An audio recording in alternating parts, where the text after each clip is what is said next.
వాగర్థావివ సంపృక్తౌ వాగర్థ ప్రతిపత్తయే జగతః పితరౌ వందే పార్వతీ పరమేశ్వరౌ. ఆదిత్యాయ చ సోమాయ మంగళాయ బుధాయ చ గురుశుక్ర శనిభ్యశ్చ రాహవే కేతవే నమః. శృంగేరి జగద్గురు పీఠాధిపతులకి, కంచి పీఠాధిపతులకి నమస్కారములు తెలియచేసుకుంటూ కార్యక్రమాన్ని ప్రారంభిద్దాం. శని త్రయోదశి అయితే 27వ తారీఖు జూన్ నెలలో వస్తున్నటువంటిది శని త్రయోదశి. ఈ రోజున ప్రధానంగా ఎందుకు ఇంత గొప్పగా శనికి సంబంధించినదిగా చెప్పుకుంటారు అనంటే, గత జన్మలలో చేసినటువంటి కర్మదోష ప్రభావాలని కష్టాల రూపంలో అనుభవింపచేసే అధికారము శని భగవాని చేతిలో ఉంటుంది. ఈ కష్టాలని కష్టపడుతూ చేసేదానికంటే ఆ కష్టాలని అధిగమించే విధంగా ఆ కష్ట బాధలు మనకు తెలియకుండా దైవానుగ్రహంతో ఆ కష్టాలని దాటవేయగలిగేటువంటి శక్తి ఈ యొక్క శనిగ్రహ ఆరాధన వల్ల కలుగుతుందని చెప్పవచ్చు. అంటే మీకు ఉదాహరణకు తెలియచేస్తానండి, వీక్షించేటువంటి ప్రేక్షకులు కూడా గమనించాల్సినటువంటిది. మనం ఎండాకాలమైనా వర్షాకాలమైనా మన ఇంటి నుంచి బస్టాండ్కి వెళ్ళి పని చేసుకోవాలి. సాధారణంగా మనం వెళితే ఎండకు ఎండుతూ వానకి తడుస్తూ మన పని చేసుకొని వస్తాం. కానీ దైవానుగ్రహాన్ని పొందినటువంటి వ్యక్తికి దైవానుగ్రహం అంటే ఎలా ఉండాలి అంటే, ఆ కష్టం కూడా కష్టం విలువ తెలియకుండా మనకు పని జరిగిపోతుంది. ఎలా మీకు తెలియచేస్తాను. ఇదే బస్టాండ్ దగ్గరికి వెళ్ళాలనుకున్నప్పుడు ఒక గొడుగు పట్టుకొనో, లేదా రెయిన్ కోట్ వేసుకొనో, లేదా కారులో వెళ్ళి మన పని చేసుకొని వస్తాం. ఇక్కడ మీరు గమనించాల్సినటువంటిది ఏంటనంటే, కర్మ సంబంధమైనటువంటిది ఆ పని చేయడం మాత్రం, వెళ్ళడం మాత్రం తప్పలేదు. అక్కడికి వెళ్ళడానికి మనం కష్టపడాలి. ఇక్కడ కష్టం ఏమీ తగ్గలేదండి, పని ఏమీ తగ్గలేదు. కానీ ఎండలో గొడుగు, వానలో రెయిన్ కోటు లేదా కారు, ఇవి సమకూరడం వల్ల ఆ కష్టాన్ని మనం అధిగమించగలిగే శక్తిని మనం పొంది ఉన్నాం.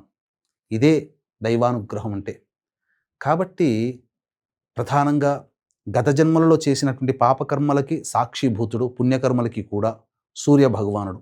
ఈ జన్మలలో అనుభవించాలి అనంటే పాపకర్మలకి ఈ యొక్క కర్మల్ని అనుభవించే అధికారము శని భగవాని చేతిలో ఉంటుంది. ధనము రావాలన్నా ధనం పోవాలన్నా, ఆరోగ్యం రావాలన్నా ఆరోగ్యం పోవాలన్నా, అన్ని సమస్తమైనవి కూడా శని యొక్క చేతిలో ఉంటాయి. అందుకనే మీకు గమనించుకుంటే, ఏలిన నాటి శని ప్రభావం జరుగుతున్నప్పుడే స్వర్గీయ నందమూరి తారక రామారావు గారు పార్టీ పెట్టడం, 6 నెలల్లోనే విజయకేతనం ఎగరేసి సీఎం పదవి బాధ్యతల్ని పొందడం జరిగింది. అంటే మీరు ఆలోచించండి, శని యోగించాడు కదా, ఏలినాటి శని ప్రభావం కదా, కష్టాలు పడ్డాడా? బర్తరఫ్ అయినా మళ్ళీ తిరిగి అదే ఏలినాటి శని ప్రభావంలో మళ్ళీ తిరిగి పదవిని రెండోసారి కూడా దక్కించుకోగలిగాడు. అంత గొప్ప శక్తిని ఇస్తుంది శని భగవానుడు. అదే పాపకర్మలు చేసిన ప్రభావం వలన మనిషి ఇబ్బందులు పడతాడు. అటువంటి సందర్భంగా ఆ యొక్క శని యొక్క ప్రభావాన్ని తగ్గించడం కోసం కొన్ని పుణ్యతిథులు చెప్పబడ్డాయి. అందులో శనికి ప్రత్యేకముగా త్రయోదశి తిథి అనేటువంటిది ఉంది. ఈ త్రయోదశి తిథి వివరిస్తాను మీకు. త్రిమూర్తులలో సృష్టి స్థితి లయకారకాలలో లయకారకుడు పరమేశ్వరుడు. ఏది జరగాలన్నా ఏది జరగకూడదన్నా అన్నీ ఈశ్వరుని ఆజ్ఞ మేరకే జరుగుతాయి. ఈ కార్యక్రమాన్ని మీరు వీక్షించాలన్నా, ఈ కార్యక్రమాన్ని నేను చేయాలన్నా ఆ పరమేశ్వరుని యొక్క ఆజ్ఞ మేర. అంతేకాకుండా ప్రధానంగా త్రయోదశి తిథి రుద్రునికి సంబంధించింది. శనివారం అనేటువంటిది శని భగవానికి సంబంధించినటువంటిది. ఈ రెండూ కలిసినటువంటి ప్రదోషకాల సమయానికి కూడా ఈ తిథి ఉంటే శని త్రయోదశి పర్వణి పుణ్యకాలము. ఈ జ్యేష్ఠమాసము శుక్లపక్షము పౌర్ణమి ముందు వచ్చే శని త్రయోదశి జూన్ 27వ తారీఖు రోజున వస్తుంది కదా. ఆ రోజున గొప్ప విశేషం ఏంటంటే, శనికి సంబంధించినటువంటి నక్షత్రాల్లో ఒకటైన అనురాధ నక్షత్రం ఉండడం చాలా గొప్పది. కాబట్టి సంపూర్ణముగా శని ప్రభావంతో ఇబ్బంది పడుతున్నటువంటి మేష, మిథున, కర్కాటక, సింహ, కన్య, వృశ్చిక, ధనస్సు, కుంభ, మీన రాశుల్లో జన్మించిన వారు ఈ యొక్క శని ప్రభావం నుంచి బయటపడడం కోసం ఈ రోజున చేసేటువంటి చిన్న పూజా కార్యక్రమం కానీ, దాన కార్యక్రమం కానీ మీకు శని యొక్క అపారమైనటువంటి అనుగ్రహాన్ని కలగచేస్తుందనలో ఏమాత్రం సందేహం లేదు. అందుకే దీన్ని దృష్టిలో పెట్టుకునే మన పీఠమాధ్వర్యంలో మేష, మిథున, కర్కాటక, సింహ, కన్య, వృశ్చిక, ధనస్సు, కుంభ, మీన రాశుల్లో జన్మించిన వారికి శనిదోష పరిహారార్థమై ఈ 27వ తారీఖు రోజున సాయంకాలం 7 గంటలకి శనిదోష నివారణ పూజలు, హోమాలు, అలాగే మీ జాతకరీత్యా కలుగు విద్య, వివాహ, ఉద్యోగ, దాంపత్య, అనారోగ్య సమస్యల నివారణకి సర్వదోష నివారణ పూజలు, హోమాలు జరిపించి శక్తిపాతం చేసినటువంటి కరుంగలి మాల ఇవ్వడం జరుగుతుంది. అవకాశం ఉన్నటువంటి వాళ్ళు స్క్రీన్పై కనిపిస్తున్నటువంటి నెంబర్కి సాయంకాలం 27వ తారీఖు 6 గంటల లోపల కాల్ చేసి మీ గోత్రనామాదులు నమోదు చేసుకోవచ్చు. ఇక మీకు మీరుగా చేసుకోగలిగేటువంటి పరిహారం ఏంటో తెలియచేస్తాను.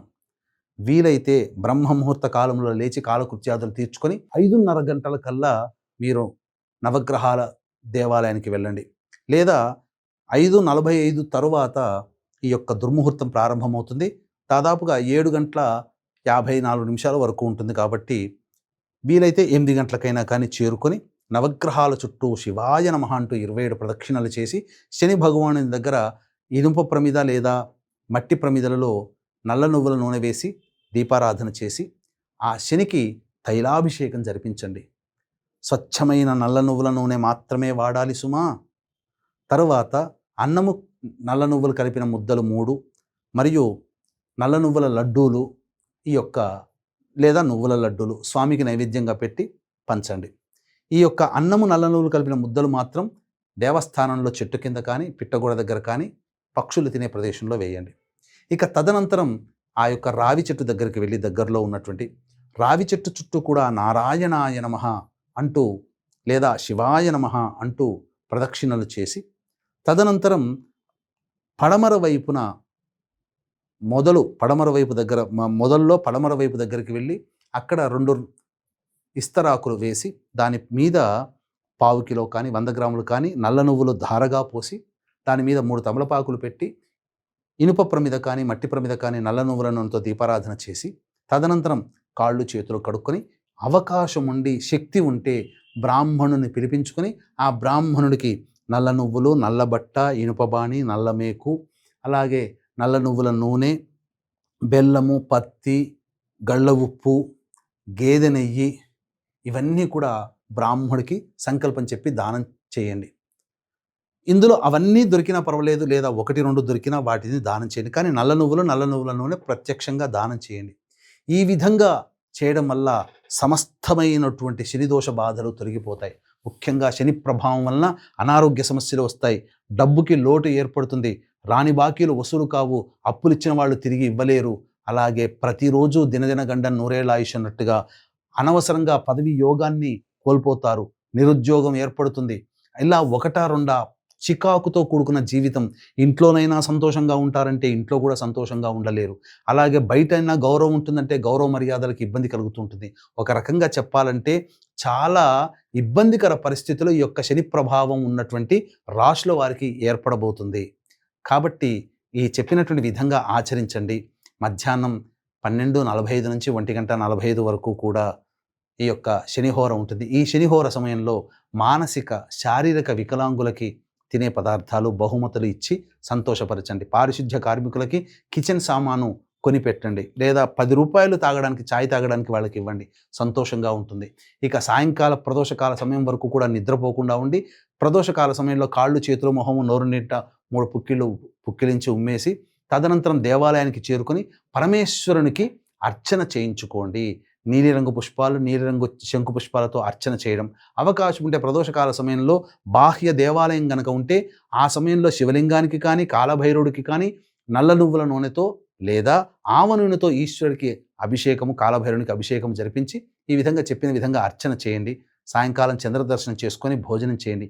ఈ విధంగా ఎవరైతే నియమాన్ని పాటిస్తారో వాళ్ళకి తప్పకుండా ఆ శని యొక్క ప్రభావం ఉంటుంది. మళ్ళీ చెప్తున్నాను, శని యొక్క ప్రభావం ఉన్నటువంటి రాశులు మేష, మిథున, కర్కాటక, సింహ, కన్య, వృశ్చిక, ధనస్సు, కుంభ, మీన రాశులు.